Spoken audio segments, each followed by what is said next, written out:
Hello, Star Trek fans, and welcome to Star Trek Prodigy, a ReBingeIt podcast. My name is James. And my name is Kim, and we're watching Star Trek Prodigy and talking about it here on the Talk Through Media network of podcasts. Hit it!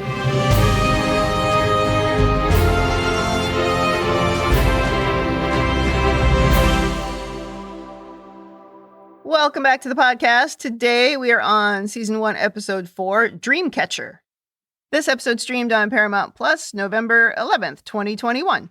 Before we get going, in case you haven't heard this yet, after next week's episode, there will be a break before Episode 6 is released, which is sort of a bummer. I believe the show returns in January with 5 more episodes. So since there will be a bit of a break, be sure to subscribe to this podcast so that you get the new episodes when the show returns, and you don't have to remember to come looking for us because it will just magically appear in your podcast feed. It'll be there just waiting for you as soon as we put them out. That's right. On Talk Through Media, we're in the all-inclusive feed, but we're also in the Picard feed. We're all over the place, but we're our own podcast as well, so you can always just look us up and subscribe. We're also on YouTube now as well. That is true. We are on YouTube under ReBingeIt. Yes. Just wanted to warn you about the break, and I guess make some room for discovery. Let's get down to this episode. So just like before, we'll do a walkthrough to discuss what we think about today's plot. We'll play a clip from our kid correspondent, Mahi, to see what she thought of the episode. We'll read out our feedback, and we'll play some other audio feedback that we got. Last week, if you didn't listen, you should go back and listen to what Mahi had to say about the episode. She was not impressed with Dal's shenanigans, so it'd be interesting to see what she has to say about Dal this week. She had very strong opinions about Dal for a 6-year-old. She absolutely did. All right, well, let's start on Dreamcatcher. Yes, let's get underway. And first of all, let's talk about the opening. Specifically 1 minute and 3 seconds in. How did I miss a third nacelle? I don't know. And when it deploys, the animation changes and the colors now have reds in them as it's going, obviously, at warp. And there's the third stream behind it as well. I don't know how we didn't see it before, but we definitely saw it this time. It's very cool. Quantum slipstream. Some kind of experimental tech. I don't know. It was cool. Yeah, it's definitely something, and it's something important. Agreed. Okay, into the episode. Dal is recording a log, or at least the approximation of a log. He says the words, Captain's log. Yes, it's close. Yeah.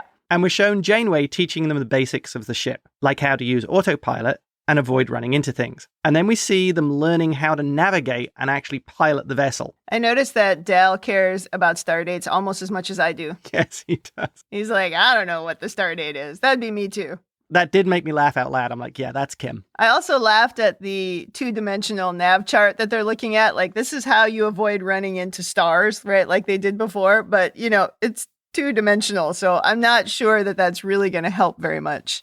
No, I think they need a 3D projection to actually show a star map in all of its glory. Yeah, like some of the stuff that Janeway was showing when she was given the Federation overview. Oh, yeah, good point. The summary of this is that Dal is still worried about the Diviner and is taking a very optimistic approach, saying, as long as they try to avoid trouble, everything should be okay. Right. Clearly, this kid's never watched Star Trek. No, obviously not. I take it this is going to be your thing every time they play a red alert sound. Absolutely. That's my new favorite button. Although, strictly speaking, it was actually a proximity warning. It was close enough. An alarm went off and everybody ran to the bridge. I'm going to count that as red alert, even though that's not what it was. Okay. Well, and also they all talk over it, so we can't use that sound effect. It's too cluttered, but we can use this one. That's a good justification. So Janeway tells them they've come across an M-class planet in the Hirogen system, and she explains that it is the protocol of Starfleet to explore. And the crew is pretty excited to get off the ship for a while, but Dal is again stopping and letting the Diviner find them. And so Janeway says that she's going to report his non-compliance to Starfleet. It seems like a lot of non-compliance could have been reported up to this point, but for some reason, this really triggers her. Yeah. I wasn't 100% sure why, but yeah, she kind of scared him, and he's just like, okay, sure. We don't need to get the adults involved. Yeah, I think this is reiterating that Dal is way more scared of the Diviner than he'll openly admit. He genuinely seemed worried that if they stopped, the Diviner would catch up with them. Yeah, he was definitely worried about that. I mean, that comes up a few times in this episode. Rock Talk is adorable here because she's particularly excited and exclaims, "Oh, our first away mission." Well, she's definitely been listening to Janeway. Yeah, she's that A+ student. She's paying very close attention to the instructions. She already wants to be part of Starfleet. Oh, she does for sure. We now go to the planet and we see the ship actually fly into the atmosphere. This was great because they even did a re-entry heating effect as a ship enters an atmosphere. So it's pulling in a little bit of real science. I thought that was really cool. It was a nice touch. Yep. And I guess this answers the question of the ship is clearly designed for atmospheric flight. This ship just keeps getting better and better. I mean, it's not the Defiant. And if Worf needed the Defiant that day, I'd take this as my second choice. Oh, okay.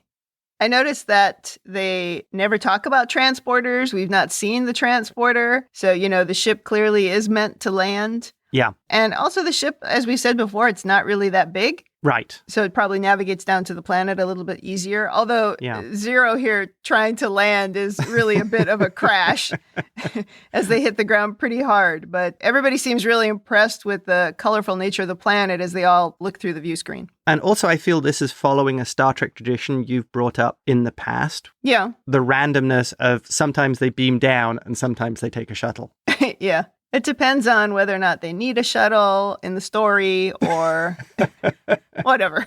Yes, the technical reason is the writer's room. But maybe this ship doesn't have a transporter. I don't know. We haven't seen it yet. Well, Gwyn is still in the brig and they put cuffs on her while she's in the cell because they want to make sure that she doesn't escape. She tries to appeal to Dal saying, "What happened to under different circumstances we could have been friends?" Which Dal just kind of ignores and blows off. Yeah, that one doesn't really work. Yeah. When she was in a position of power, she didn't really help Dal. And now she's trying to play him like, oh, I thought we'd be friends. Yeah, it's a little soon. Yeah, I think she's going to have to give that a bit more time. And actually, she's going to have to show that she is changing or understanding the plight or understanding what she did to them. Yeah. We got a little hint of it in the last episode, but not a lot. And she certainly never expressed that to Dal. And at least understanding of what she was a part of. Yeah, and we do see in this episode that even if she does regret any of it, she's certainly ready to run right back to her dad. Right. So I don't blame him. Put the cuffs on. Yes. Janeway gives them tricorders and phasers. It looks at one point when they're all looking at their tricorders like just a bunch of kids standing around looking at their cell phones. And I know that the two of us commented that this does not seem like a good idea to be giving these kids phasers. But from the point of view of Janeway, who thinks they're cadets, I mean, I guess it makes sense. We do get a fart joke here, so welcome to a kid show as Zero detects an unusual gas with the tricorder. And Jank and Pog is like, oh, sorry. They start playing with the phasers like they're toys, and that really emphasized that you're giving guns to kids. Jankum, of course, holds his phaser backwards and manages to stun himself. And he's like flat on the floor. I laughed out loud at that. Fortunately, Janeway's like, oh, they're set to stun. Everything's fine. It's my first ray gun. Oh, first contact. Good job. Thank you. She then takes them to the next big reveal of the show. They have a car. A giant Hot Wheels. Yes. The Runaway is a very cool looking off-road vehicle with gigantic tires. Obviously, very important to the potential merchandising toy line later in the series. Rock asks if Janeway can come with them, and she explains that she cannot leave the ship. So, what about the tech that Janeway brought back from the Delta Quadrant with the hologram doctor? Yeah, I was really imagining Robert Picardo shouting at the TV, "Mobile emitter, mobile emitter!"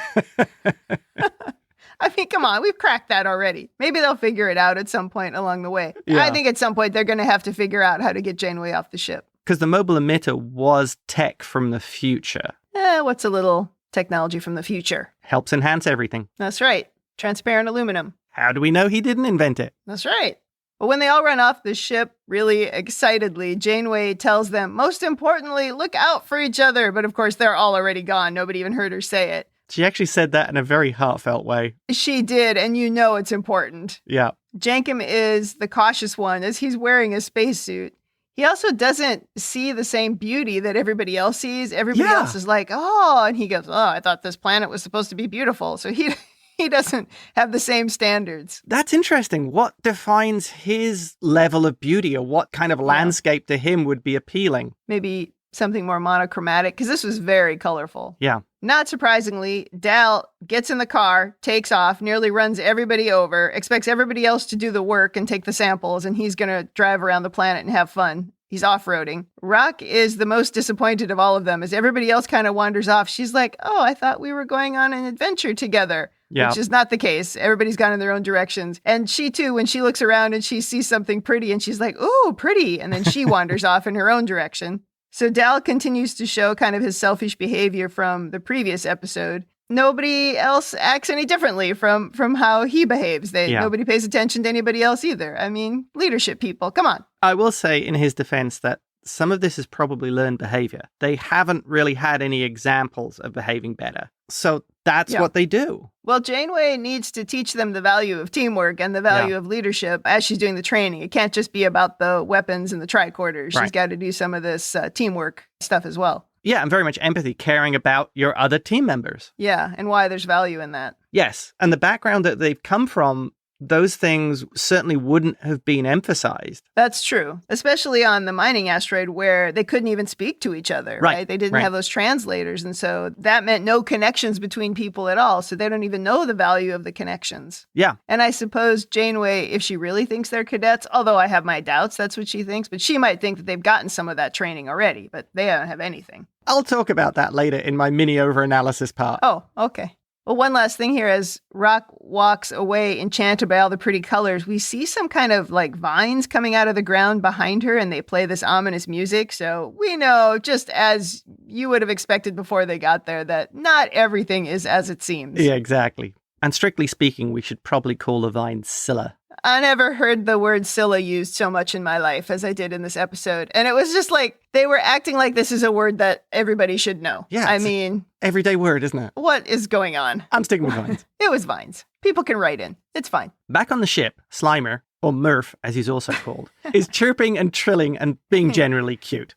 And Gwyn, still in the cell, activates her blue stripes, which we saw briefly in the first episode, and some kind of containment vessel. Her arm sword turns into liquid and starts coming to her, smashing through the control panel and releasing her. Again. Programmable matter? Could be. I also thought when it was oozing along the floor, Yeah. I thought, oh, Odo? Oh! Is that you? Probably not, no. It's a trained changeling. Yeah. She makes it to the bridge and immediately takes control of the empty ship. Surprising Janeway. She reveals that everything her father was teaching her was preparing her to control this ship. Yeah, it turns out she's the only competent one in this entire bunch. This is not good news. I mean, she was really able to take that over quickly. I imagine because her father has been training her, but obviously she was prepared to do this exact thing. Yes. So he's familiarized her with everything she's likely to encounter on a Federation ship. Which begs the question of, so where did he learn and get all this information from? That is a good question. I also wondered, too, was she seeing what she wanted to see? But we'll talk about that more later. Well, Janeway calls Dal, but he's out sightseeing and has left his communicator in the car. Oh, come on, people. Rock Talk has her badge on because she's still being the A student, but nobody calls her. That was actually another really nice touch of her having the Starfleet badge on. It's like, A+ student. Yep. Gwyn, still on the bridge, now seems to force Janeway into a reset. Yeah. She's treating Janeway as badly as Dal is. She then contacts her father's ship, but only talks to Dreadnought, telling him she has control of the protostar, and where she is, not good. No. Well, not good for the others, I guess. In the Hirogen system, which we just gloss over, we're not even going to talk about how awful the Hirogen were on Voyager. I remember the name and looked it up. They were like crazy, fearsome hunters who were kind of like the Predator. Yeah. Well, maybe we'll see them yet. We haven't seen them in this episode. They really were kind of cut and pasted from the Predator mythos.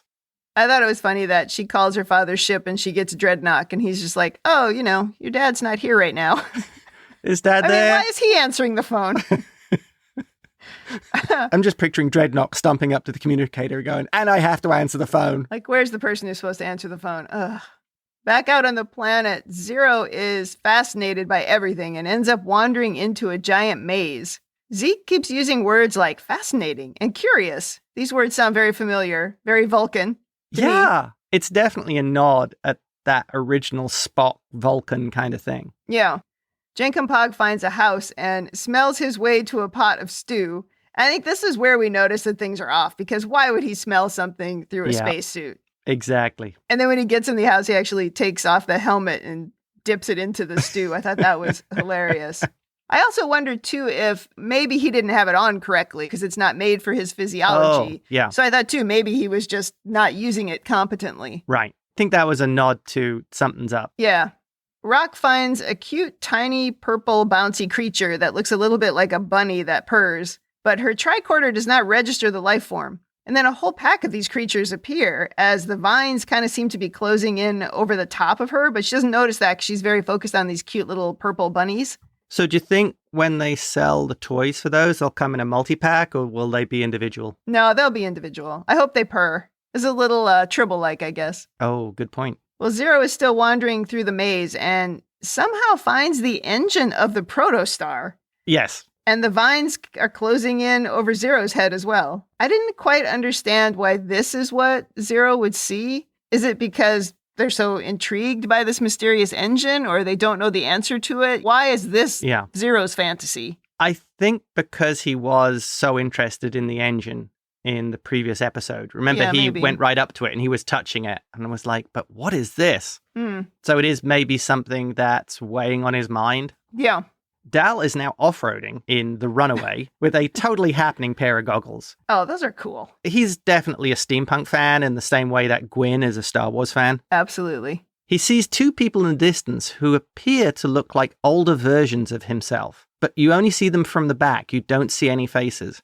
As he goes towards them, Janeway appears, and we learn that Dal yearns to see his parents, but he can't remember what they look like. Oh my God, so sad. She says, I could stay here forever, couldn't you? And this is where he figures out this isn't really Janeway. And she tells him to consider me a representative. We have the ability to see what you want and to give it to you. She can read his thoughts and fears, saying that the diviner can't find you here. We can protect you. So this goes straight to creepy. Oh, absolutely. I don't like scary Janeway.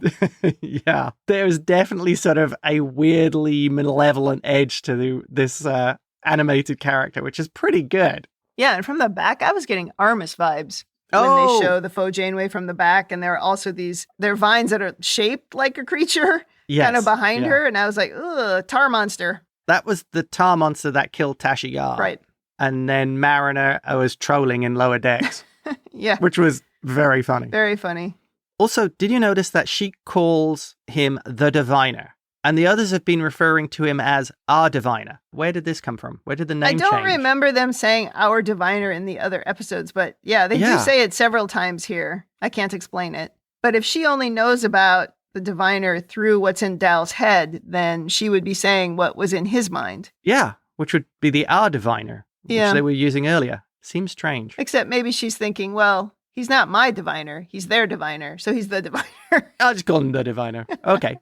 Yeah, sure. Headcanon. Right. The other thing I found interesting in this scene is that Janeway is maybe becoming trustworthy to Dal, because if this creepy Janeway or this creepy creature was looking for something that Dal would trust, and that's the shape that she took, or it took. Yeah. There's also that moment where he says, wait, Janeway said she couldn't leave the ship. And, if he's accepting that she's telling him the truth on that ship, then all of a sudden things aren't making sense. Whereas earlier, he didn't trust anybody. So that's why it chose her shape, because if it was reading his mind, and there was maybe even subconsciously, he trusted Janeway, or knows that you can trust Janeway. She's not someone to lie. That's why it chose the shape. Yeah, I think that's possible that this is a moment of growth. We might also be overanalyzing, but I do think it's possible. That's a good way to look at it. Yeah, I like that. As she's trying to convince him to stay on the planet forever, Dal just says, no thanks, weird lady. And turns and just runs away. I like that. And Janeway turns into vines and is just chasing after him. It was so creepy. That really was. It was. He does remember to use his phaser, and it seems to work on the vine plant Janeway. And he runs back to the car shouting, Janeway. This was scary, and I don't like scary Janeway. I like sassy Janeway from the previous episode. Yeah. Back on the ship, hologram Janeway tells Gwyn the ship is ready for takeoff, and they begin the takeoff sequence. But vines are holding onto the struts and pull the ship back down. The vines, or evil cilium, as we could call them, are now starting to actually cover the ship. We go back to Zero, and Dal swoops in to rescue Z just as the evil vines are reaching out. This seems to wake Zero up from this weird enchantment, and they're able to see that it's just vines around them and not really the engine from the protostar. When they get in the car, Zero is very excited about the planet as it's one superorganism that lures in its prey for nutrients. Z says, it's quite wondrous. And Dal replies, it's trying to eat us. Oh, that plays so much to a Vulcan. Yeah, using a lot of the words that Spock might use, but maybe with a little bit more emotion. Oh, yes. And it's funny to see Dal being the sensible one. That's true. Then again, Dal is very good at survival, I think. Right. They find Rock, who's been covered in the vines and dirt, and seems to be in some kind of trance. They wake her up by Z helpfully throwing a rock at her head. Always a good tip. Yeah. And she sums it up perfectly with, I don't like this place. This is that childlike or immature moment again when she goes from being happy to being mad, really quickly. And she's like, I want to go home. I mean, she says, I want to go back to the ship. They find Jankum, who appears to be eating dirt and covered with the vines too. In the car, he protests, but it tasted so real, and then asks, why was Jankum rescued last? Well, that was probably a good strategic move on Dal's part. Jankum does seem like the kind of guy who could mostly look after himself. Well, but also Dal was using the tricorder, and he went to the person closest, and then he went to the next closest. That's the way that I read it. But it was just a little cute moment of humor. Yeah. Well, Gwyn is outside the ship now trying to cut the vines off with her lightsaber, and the vines, it seems like they're making a screeching noise as she's cutting them. I think this is where I became suspicious of what was really happening to the ship, because if she's able to really just knock them off with her sword, why would the ship not be able to pull away from it? Right. Yeah. We also do get kind of a sense of the size of the ship, if she can just walk around the landing leg and start cutting the vines off. Yeah. Although sometimes in animation, maybe the size of things gets a little confusing. Yeah, the scale varies a little bit. Now we get into Gwyn's mind when her father appears behind her saying, oh, my progeny. And when she walks up to him and kneels, I am just thinking, what is thy bidding, my master? I guess this is the Star Wars part of the show? I guess it is. We still have to have a little of it anytime the bad guys appear. She also calls him our diviner again, instead of just diviner. Right. When he calls her Gwendala and he opens his arms like he wants a hug, she figures out that this is not her real dad. I mean, clearly Dad's not a hugger. You and I, when we were watching it, I don't remember which one of us said, oh, he must be from the Midwest. Yeah. Not a hugger. Dal and the others are now racing towards the ship, and we see it starting to leave. But the vines are actually holding it down. They're wrapped around the nacelles, and the whole ship is entangled. Janeway tells Gwyn the ship is going down, and she needs to abandon it. Cilia has infiltrated the ventral superstructure. Command and control is offline, the hologram tells her. Yeah, when Janeway is looking at, or they're showing one of the displays, you just see all the vines, like, in an image. I don't know. This is very suspicious. Oh, yeah. This is where Janeway is like, get out of here. And I thought, really? Is that what she would say? I started to become so suspicious that everything was just a fantasy at this point. Well, the tone of Janeway seemed to reflect more the creepy Janeway that had been talking to Dal. Agreed. Gwyn tries to escape, and she sees all the scary vines like out the back of the ship. So she remembers that they built that shuttle in the last episode. Yeah. So she jumps into the half-built shuttle to escape. But she sees Murph kind of whimpering in the corner for help behind some random Star Trek issue crates. That appear in every show. That's right. And things get even more wonky from here when the others are arriving and they see the ship covered in vines. But when the shuttle escapes, the ship has no vines. You and I backed it up and watched it a number of times. And I was wondering, was this a mistake in editing? Or was this, again, they're just seeing it from different perspectives because none of it is real? That's what I was wondering, because it was a hard cut to the ship being slightly higher and no vines on it. Right. I also wondered, though, too, if the vines were some kind of a creature that was coming out of the ground, if once the ship broke free of them, then maybe they wouldn't be still clinging to it. Yeah. But when Gwyn was like slicing it, that made me think if the ship got far enough away, then some of it could still be attached to it. Again, when Janeway was looking at that image, they were inside of the ship. Right. So I'm worried it was a mistake in editing, but I hope it was really part of the story, that there was some fantastical thing going on that they weren't really seeing reality. Right. Which is the whole point of this planet, which can get inside people's heads. Right. So the others rush to the crashed shuttle and find that Gwyn has rescued Murph. I think we knew that was going to happen. Oh, yeah. When they're jumping out of the car and running toward the shuttle, Rock actually shouts out, Gwyn, which was cute. She's caring about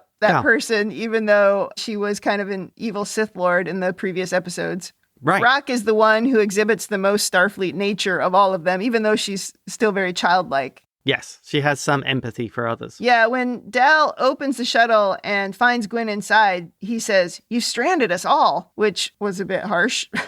And Gwyn replies, not me, my dad'll be here soon. Yeah, I made a phone call. Somebody's coming to pick me up. She didn't really. No. And then the episode closes with them all looking towards smoke rising in the distance. The ship is down. Yeah, and then I guess we're finishing on a cliffhanger. We didn't get a to be continued on the screen, but it's obviously a to be continued, which made it a little bit of a dissatisfying ending. I'm not a huge fan of the cliffhangers, but also we have multiple 2 and 3 parters that we watch in Star Trek, so that's true. I'll allow it. Well, we reached the end of the episode. Did anything stand out for you? So the ship is now gone. It's just them on their own without Janeway. She was only in like 2 episodes. Yeah, I'm sure. This is the end of everything. Yeah, I'll be very curious to see what happens if any of that was real or if it's all a hologram or, I don't know, not a hologram, but a hallucination. That's the thing. I was wondering if the whole Gwyn escaping, taking control of the ship, all of that was her fantasy. But you did see her talking to Deadnock, and you did see the ship actually take off. So it can all be fake. But I'm with you with, I think the second part of it has the potential for all being in her head. Right. I mean, clearly something was really up with Janeway when she was just yelling at Gwyn to get off the ship. It didn't even sound like Janeway, the hologram or the captain. I imagine that the cilium or the vines somehow has gotten into her programming. If it had penetrated the command and the control systems, then it could quite literally be controlling her. Yeah. I didn't really take note of any particularly funny lines in this episode. It was quite a serious one. This one did not have a lot of very lighthearted moments. No, anything that was lighthearted was fake. It wasn't really happening. Right. Like the purple bunnies. Well, now let's go to character development. Did we learn anything about the characters in this episode?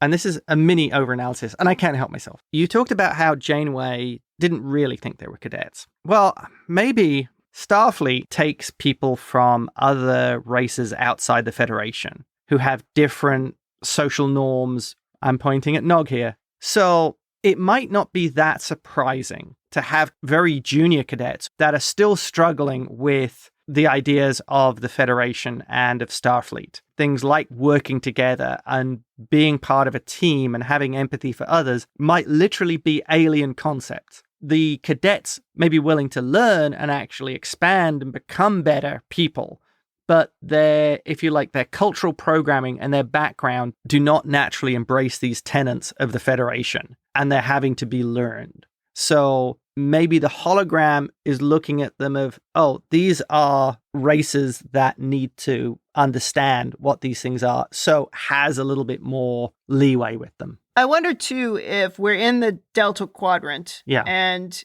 maybe that was part of the charter of this ship, was, you're going to get people, so-called cadets, who don't know anything about the Federation, don't know anything about Starfleet, and that's the reason Janeway's on this ship, is to try to recruit and to help them get back to Federation space. I hear what you're saying. Yeah. The other thought I had was because we have run into so many species from the Alpha Quadrant, I was wondering if maybe this ship was sent to rescue some of the Alpha Quadrant kidnappees. Yeah. And to allow them to get this ship back. Those people, they might be part of the Federation, but they wouldn't necessarily be trained in any way. And so she's just referring to them as cadets. So I thought that was an option as well. People taken by the caretaker, right. Or whomever, however they got there, because we saw the people who were like Morn, right? The Lurians, and even the Tellarites are from the Alpha Quadrant. Yeah. And the Caitians. Hashtag save the Caitian.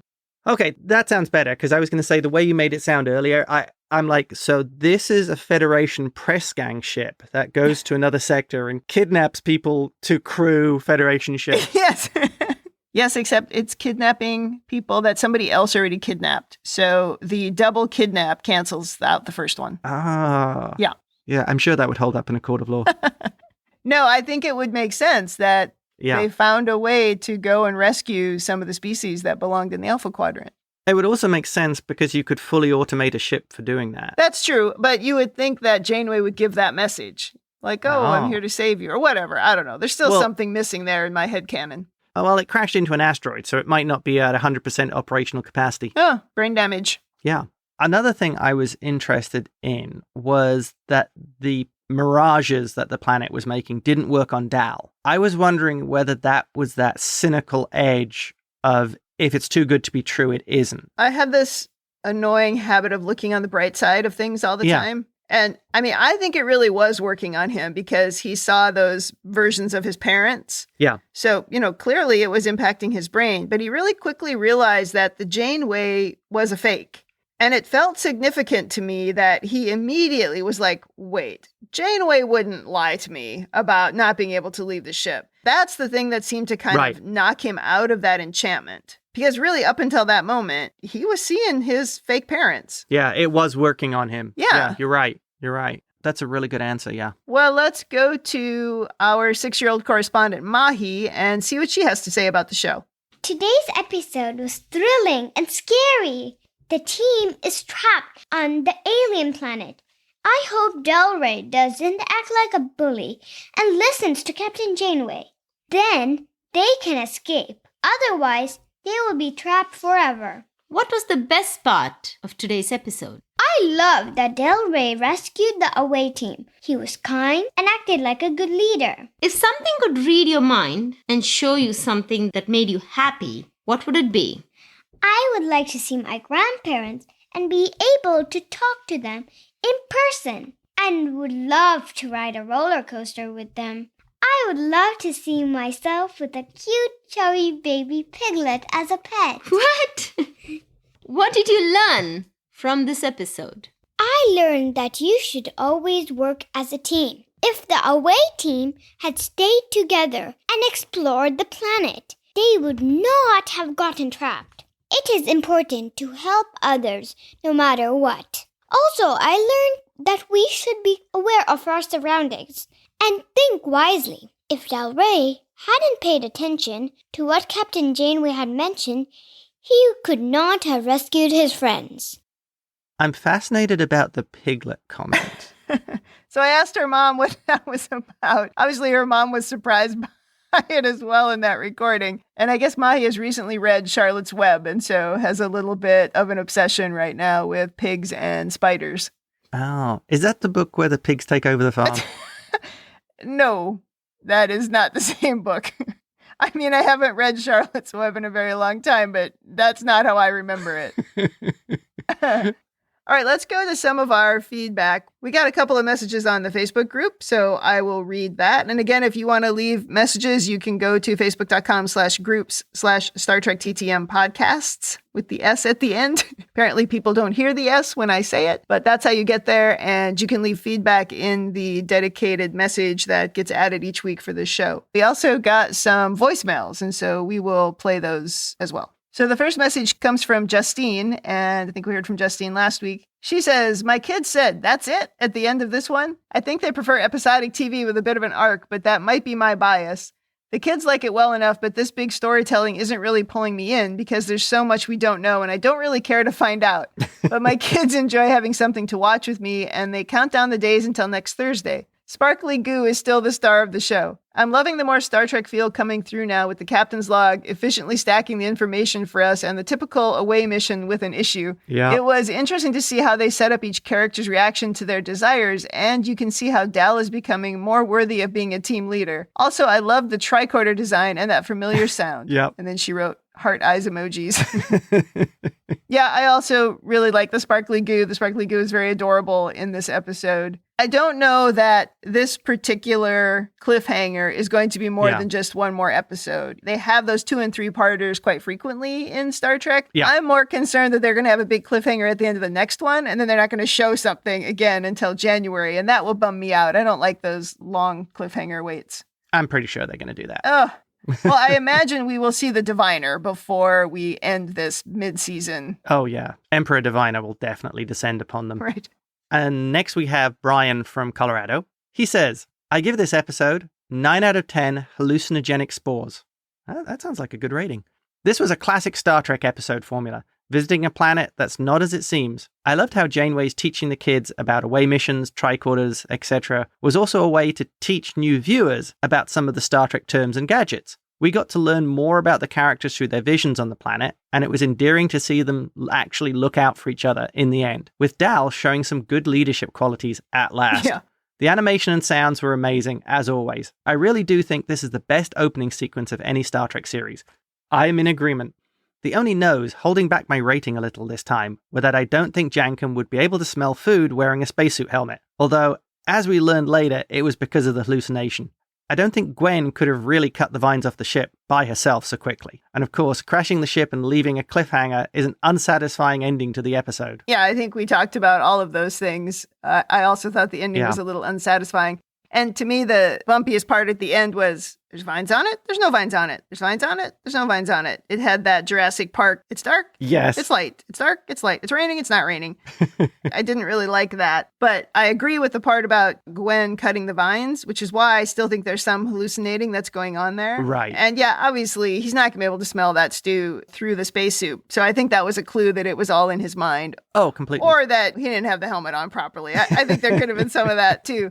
With regard to the hallucinogenic spores, this is not the first time we've seen something like this in Trek. There's that original episode where the spores make them all think that they're in paradise. Plants are dangerous in Star Trek. You got to watch out. Yeah, I would agree with that. Then we have our other Brian from Talk Through Media, and he says, I rate this one 9 Jankum Pog is hungry in that sing-songy way that he said it.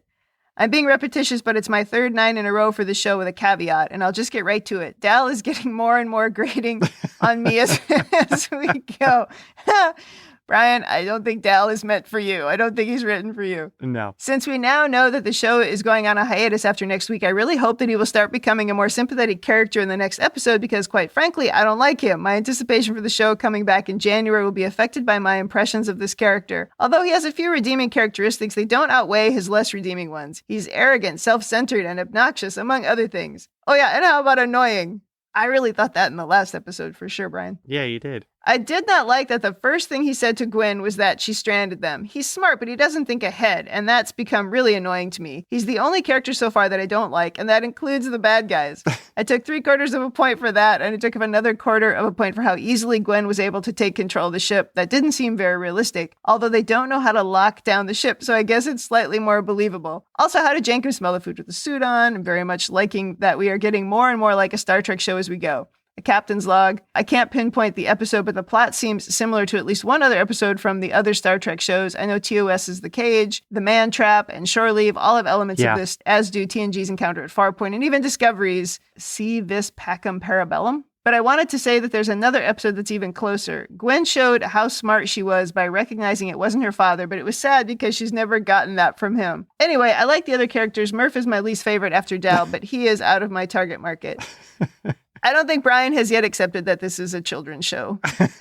That's my assessment. No, I agree that Dal so far is the least likable, and he's got to have some kind of a redemption arc. Yeah. But it can't come by next episode. No. I mean, look, at the end, he got in the car and he went and saved everybody. So at least he did do a positive thing. He's just not yet understanding that he can't be selfish. They're not going to survive if he is so selfish. And so he absolutely needs to learn. But that's also part of the kids' show, is that they want to show that growth. And I will point out that in the Star Wars animated series, the much-loved Ahsoka, in her first appearances on the show, she's kind of an entitled brat. Yeah, she's not likable. I never got past the bratty episodes. I know people tell me she becomes like their favorite character, and maybe someday I'll get there.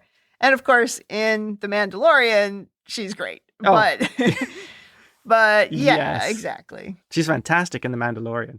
Oh, and also, I mean, we did talk a little bit about how easy it was for Gwyn to take over the ship. And no, it's not believable, which is why I think there's somebody hallucinating. I just don't think all of this is as it seems. Well, my counterpoint to that is, having watched a lot of Deep Space Nine, even the dumb-as-a-brush muscly guy can take control of a shuttle and fly it into a sun.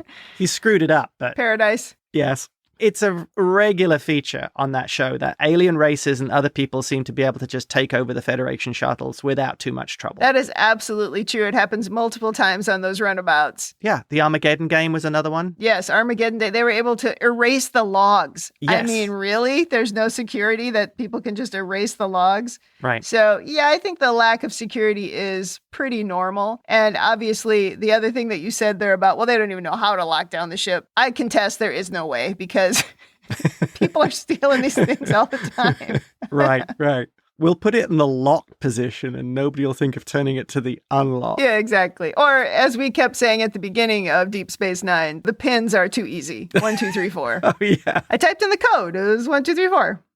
All right, now let's play some audio feedback. And first we have Jeff or X-Force 11. Hello, Star Trek fans. I just want to say I want to run away. I love that design on the ship, so much more advanced than what we've seen in Star Trek before. And I'm really digging the technology that we got to see in this episode. This is so advanced. It just seems leaps and bounds beyond what we've seen before. I'm really enjoying this series. I love this episode a whole lot more than last, and I am anxious to see what comes next. All right, those are my thoughts. X-Force is out. And then the next piece of feedback we have is from James the Augmented Sailor and Connor. Hi, this is James, the Augmented Sailor, and Connor for the Prodigy podcast. Connor, did you like the Dreamcatcher episode? Is that a yes? Minions! No, not Minions. My rating for this episode is going to be 9.5. The Runaway is rad. Any wheeled Star Trek vehicles, I don't care what anybody says, they need to stick around because wheeled vehicles are great. And so far, this has been the best episode of the series, even though there's only been 4 episodes, but this is the best one so far. It is the most Trek. They're starting to explore different planets and get themselves into Star Trek-like predicaments, and I think that's really good. Hopefully, Dal does get the attitude adjustment, and the crew does start to come together as a team. All right, we'll talk to you guys next week. No mention of the dog or Slimer this time, but we did get minions from Connor. I can see the link to the minions to the cute purple purring things. Yeah, those purple things were a little like minions. They just needed little shorts and suspenders. Right. Yeah. All right, everybody. Thank you very much for your audio feedback. I will just give a little caveat that if you send us audio feedback, please prepare to be edited because we will edit you as harshly as we edit ourselves. But also, we are keeping a close eye on how long these episodes are. So don't be surprised if we have to edit you. Yeah, and don't be surprised if you say something totally different from what you actually said in the comments because I believe in selective editing. Okay, let's move away from the feedback and let's talk about the Star Trekkiness of the episode. Yes. You want to go first? So, exploring an uncharted, unknown planet with inadequate survey and planning, all with a total disregard for safety. This could not be more Star Trek if you tried. The only thing that would have made it more Star Trek is if they could have lost a couple of red shirts along the way. That's true. That part is missing. We don't have any red shirts that we can sacrifice, which I appreciate because I'm getting tired of the red shirts dropping on Deep Space Nine. I mean, yeah, going to a planet, getting drugged accidentally, or a plant shooting something into your face. Right. And then you losing your senses. I mean, come on, this happens all the time. And the next thing, losing control of the ship.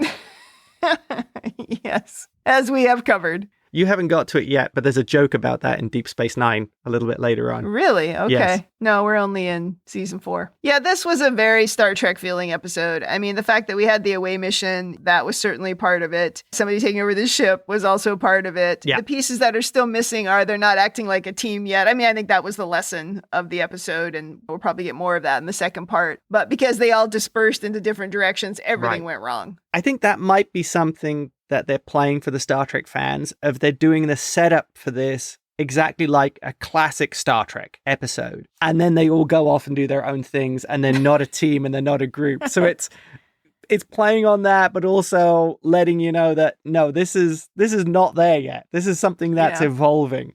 There was the weird moment where Gwyn knelt in front of her father that had a Star Wars feel. Yeah. Anytime they bring in the bad guys, you're like, oh, we've gone back to Star Wars. Wow, the color scheme just makes me laugh as well. And they show the red and the black. It's like, oh, it's the Emperor's Chambers. Yeah. I think the only other comment then that I have is Rock Talk is the one who is obviously feeling that this is a good thing. Yeah. She's got a little bit of Mahi in her, I think. Remember when she said, equality, that sounds nice. And I like to boldly go, these are really positive things. She's taking that positive stuff and she's kind of clinging to it. And she was the one who followed the instructions and she had the badge on the whole time. I feel like she's the one who's kind of being the Star Trek person to us. Yeah. I still feel really strongly that Zero is the Vulcan or the android, the character that focuses more on what's interesting and logical rather than on saving the people. I mean, that was always the Spock thing, wasn't it? Fascinating, even when he's in danger. Yes. Well, in the last episode, Zia was like, oh, what a great way to meet our doom. Yes. So there's just a little bit of emotion in it, but it's still very Vulcan. I think that's all I have for the Star Trekkiness of this episode. Okay. Well, we should move on to ratings then. Yeah. What's your rating? Well, my rating on this is going to be a 9.9 out of 10. Nope, we dipped. Yes, because the cliffhanger really bugged me. I really want to know more. That's the only reason I'm giving it a 0.1 off. Yeah, I feel that. I liked so much of this episode. I felt this episode was, again, explaining to people who don't really know the show about you go and investigate planets. Here's the tricorder. Here's your phasers. It's doing so much more of that setup, but It's doing it in a way that makes sense. It's not 10 minutes of exposition. They're doing it in a rolling way that feels very natural. The show works really well. I enjoy it. It's really fun entertainment. Yeah, I agree with what you said. I like that they're seeing the value of learning from and listening to Janeway. Not just the tricorders and the phasers, but hopefully they heard her say, you got to look after each other. Yeah. And hopefully now they will pick that up from her. Right. I like that a lot. Showing that teamwork is important. That's something that we talked about in the early days of Deep Space Nine, where there just was no teamwork and they weren't acting like a team. And it takes some time, some really bad things to happen to you before you pull together as a team. Hopefully this is sort of a first step on that journey to getting more to being like a team. I'm really concerned about the things that happened at the end where there were vines and then there weren't vines. I really am worried about that. Yeah. I think until then, I was actually really enjoying the episode. I'm not a huge cliffhanger fan, as you know, so whatever. Okay. But I'm not going to ding it for the cliffhanger because that's a very Star Trek thing and that's their prerogative. But I'm worried about that thing at the ending with the vines. And if that's not explained and if the way that Janeway was acting is not explained, I'm really going to end up with a negative feeling towards this episode. Yeah. So I'm going to give it a 7 just because of that. But I reserve the right to change it once I find out what happens in the next episode. I was 9 or 10 really right up until then. Yeah. And then I thought, okay, I don't know what's going on here. This part is kind of worrying me. But otherwise, I really liked it. Yeah, I see what you're saying. All right, if we don't have anything else, then I think that's it for season 1, episode 4. Come back next week for episode 5, and then take a break until January. Wow.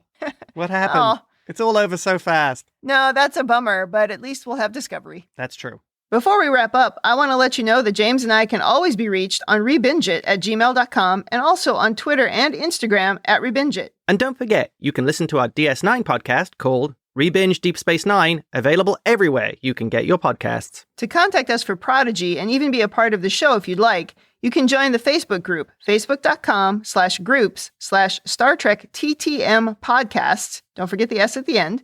You can also leave audio and written feedback at talkthroughmedia.com/feedback, or you can simply email us at RebingeIt@gmail.com. So lots of ways to get in touch with us if you want to be part of the podcast. Hit those keys, people.